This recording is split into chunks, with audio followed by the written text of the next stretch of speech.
ආයිබෝවන් family kitchen YouTube channel එකට ඔයාලව ගොඩක් ආදරෙන් අදත් පිළිගන්නවා. අද මම මේ වීඩියෝ එකෙන් ඔයාලට අරන් ඉන්නේ ගොඩක් සැරට කන්න ආසායට ගොඩක් හොඳ noodles එකක් අපි හදාගන්නේ කොහොමද කියලා. ඒ කියන්නේ ramen noodles එක අපි හදාගන්නේ කොහොමද කියලා.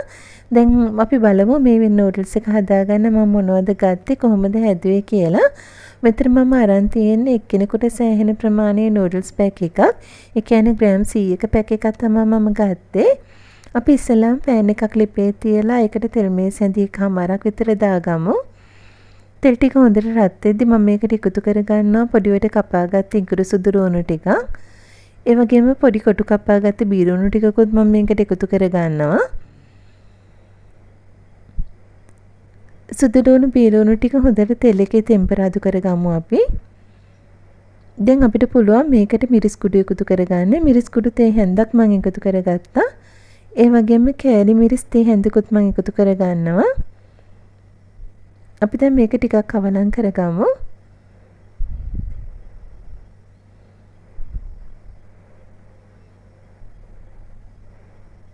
දැන් මම මේකට එකතු කරගන්නේ කහ කුඩු තේ හැඳි 8න් එකක් විතර මම එකතු කරගත්තා.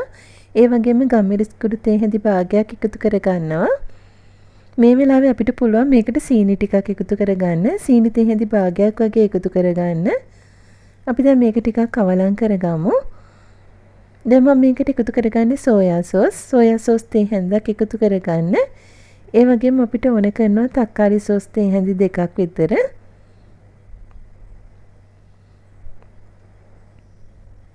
අපි දැන් මේක හොඳට කවලම් කරගමු. මෙන්න මේ වගේ පේස්ට් එකක් එන්නේ අපිට. මේ වෙලාවේ අපිට පුළුවන් අපි ගත්ත noodles ටික කැලි වලට කඩලා මෙන්න මේ විදිහට භාජනයට එකතු කරගන්න.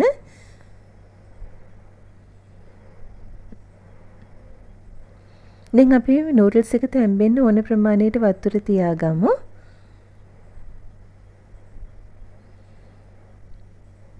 දැන් අපිට පුළුවන් පියනකින් වහලා සාමාන්‍ය ගින්දරේ මේක උයා ගන්න. විනාඩි 6ක් 7ක් වගේ යද්දි වතුර ටික හිඳින noodles එක හොඳට තැම්බෙනවා. ඒ වෙලාවේ අපිට පුළුවන් පොඩියට කපාගත්ත leeks ටිකක් එකතු කරගන්න. ඒ වගේම රසායන ලුණු ටිකකුත් අපි එකතු කරගමු.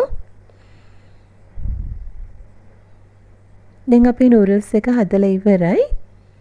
ඉතින් ලොකු වෙලාවක් යන්නේත් නෑ, ලොකු දෙයක් ඕනේ කරන්නේත් නෑ. ඒ වුණාට ගොඩක් රසට හදා ගන්න පුළුවන්. ඉතින් ඔයාලත් හදලා බලන්න. හදලා බලලා හොඳයි කියලා හිතනවා නම් like එකක් comment එකක් දෙන්න. යාළුවොත් එක්ක share කරගන්නත් අමතක කරන්න එපා. ඉතින් මගේ channel එකට අලුතෙන් එකතු වුණු කෙනෙක් නම් channel එක subscribe කරලා දිගටම මාත් එක්ක එකතු වෙන්න කියලා ආරාධනා කරනවා. තවත් මේ වගේ වීඩියෝ එකක් අරන් එන්නම්. සුබ දවසක් ඔයාලා හැමෝටම.